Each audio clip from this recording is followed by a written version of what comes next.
Good morning दोस्तों। जैसा कि आप सभी लोगों को इस क्वेश्चन का लिंक मिल गया था आरपीएफ लॉ ग्रुप पे, मैं उसी के साथ उपस्थित हुआ हूँ। तो ये पेपर सेट है 2, आरपीएफ रूल 72 का जो सेट नंबर 1 है उसका आंसर मैं दे चुका हूँ, ये सेट नंबर 2 है। तो आइए चलिए देखते हैं। प्रश्न नंबर 1, चल स्टॉक की परिभाषा रेलवे एक्ट की किस धारा में है? तो इसके उत्तर आप लोगों ने लगभग 99% लोगों ने इसका आंसर सही दिया था। तो चल स्टॉक की परिभाषा रेलवे एक्ट की किस धारा में है? तो हम लोग सभी लोग जानते हैं कि किसी भी एक्ट में, एक्ट कहें अधिनियम कहें, किसी भी एक्ट में जब परिभाषा, किसी शब्द की परिभाषा अगर पूछता है तो इतना समझ लीजिए कि धारा 2 में ही रहेगा। हम इस बात को पहले भी बता चुके थे, आज भी बता रहे हैं, रिपीट कर रहे हैं कि धारा 2 में ही रहता है परिभाषा। संक्षिप्त नाम विस्तार वगैरह रहते हैं तो धारा 1 में, 2 में परिभाषाएं ही रहती हैं। तो हम तो इसमें धारा 2 सब क्लास 37 है, धारा 2 सब क्लास 4 है, धारा 2 36 है। इसमें तो तीनों ऑप्शन धारा 2 ही है, लेकिन इसका सही आंसर होगा ए, 2 का सब क्लास 37। चलिए अगले क्वेश्चन पे चलते हैं। क्वेश्चन नंबर 2, अगला प्रश्न है, राजभाषा समिति का पदेन अध्यक्ष कौन होता है? आप सभी लोग जानते हैं कि राजभाषा की समिति बनाई जाती है जिसमें एक पदेन अध्यक्ष की नियुक्ति होती है। तो इसमें पदेन अध्यक्ष की नियुक्ति पूछ रहा है कि आखिर किसकी नियुक्ति होती है पदेन अध्यक्ष की? तो पदेन अध्यक्ष गृह मंत्री होते हैं। गृह मंत्री पे हम ट्रिक कर देंगे। चलिए अगले प्रश्न पे चलते हैं। प्रश्न संख्या 3, अंतर्राष्ट्रीय मानवाधिकार कब मनाया जाता है? मानवाधिकार दिवस है। अंतर्राष्ट्रीय मानवाधिकार दिवस कब मनाया जाता है? तो ये मनाया जाता है 10 दिसंबर को। अंतर्राष्ट्रीय मानवाधिकार 10 दिसंबर को मनाया जाता है। चलते हैं अगले प्रश्न पे। प्रश्न संख्या 5 है, किसी भी दांडिक न्यायालय द्वारा जारी गिरफ्तारी का वारंट प्रवृत्त रहता है।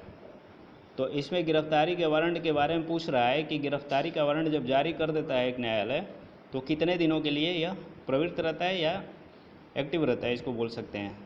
तो ऑप्शन ए है 1 वर्ष के लिए, ऑप्शन बी 5 वर्ष के लिए, ऑप्शन सी 7 वर्ष के लिए, रद्द होने तक। तो इसका उत्तर होगा रद्द होने तक। जब तक न्यायालय उस वारंट को रद्द नहीं कर देता है तब तक वो प्रवृत्त रहता है। तो इसको टिक करेंगे रद्द होने पर। अगले प्रश्न पे चलते हैं। प्रश्न संख्या 6, ये आईपीसी से प्रश्न है, विधि विरुद्ध जमाव को आईपीसी की किस धारा में परिभाषित किया गया है? तो ऑप्शन ए है 145, ऑप्शन बी 141, ऑप्शन सी 147 और ऑप्शन डी 154। तो इसका सही आंसर होगा 141। विधि विरुद्ध जमाव को आईपीसी की धारा 141 में परिभाषित किया गया है। अगले प्रश्न पे चलते हैं। अगला प्रश्न है प्रश्न संख्या 7। प्रश्न संख्या 7 में दिया गया है, रेल सुरक्षा बल अधिनियम की कौन सी धारा बल के सदस्यों के कार्यों के संरक्षण से संबंधित है? ये रेलवे एक्ट से प्रश्न है। इसमें कह रहा है कि रेलवे सुरक्षा बल अधिनियम की कौन सी धारा बल के सदस्यों के कार्यों के संरक्षण से संबंधित है? तो इसका सही आंसर होगा धारा 20। धारा 20 के अंतर्गत हमें संरक्षण मिलता है। अगले प्रश्न पर चलते हैं। प्रश्न संख्या 8 है, संविधान में मूल कर्तव्य कहाँ से लिया गया है? हमारे देश का जो संविधान है उसमें पूछ रहा है कि मूल कर्तव्य किस देश से लिया गया है। इसके कहने का मतलब यही है कि किस देश से मूल कर्तव्य को लिया गया है। तो अमेरिका, सोवियत रूस, दक्षिण अफ्रीका, इनमें से कोई नहीं। तो इसका सही आंसर है सोवियत रूस से। सोवियत रूस से लिया गया है। अगले प्रश्न पर चलते हैं। प्रश्न संख्या 9, रेल संपत्ति की परिभाषा आरपीएफ एक्ट 1957 के किस धारा में दिया गया है? 2E, 2AB, 2C, 2D। तो रेल संपत्ति की परिभाषा आरपीएफ एक्ट 1957 के धारा 2 में तो होगा ही, और 2 में कौन सा क्लॉज होगा? E, 2E में परिभाषा दिया गया है। चलिए अंतिम प्रश्न है, और ये वेरी इंपॉर्टेंट प्रश्न है जो हम लोग से वेरी मतलब बहुत संबंधित है। ये ट्रेन स्कॉट हम लोग करते ही हैं ड्यूटी के दौरान। तो ट्रेन स्कॉट संबंधित हमारे महानिदेशक महोदय निर्देश जारी किए हैं। तो वही पूछ रहा है किस निर्देश में है? तो ये निर्देश संख्या 33 में दिया गया है। निर्देश संख्या 33 में ट्रेन कोड संबंधित दिया गया है, तो इसको 33 टिक कर देंगे। तो इसी के साथ मेरा ये वीडियो समाप्त हुआ दोस्तों।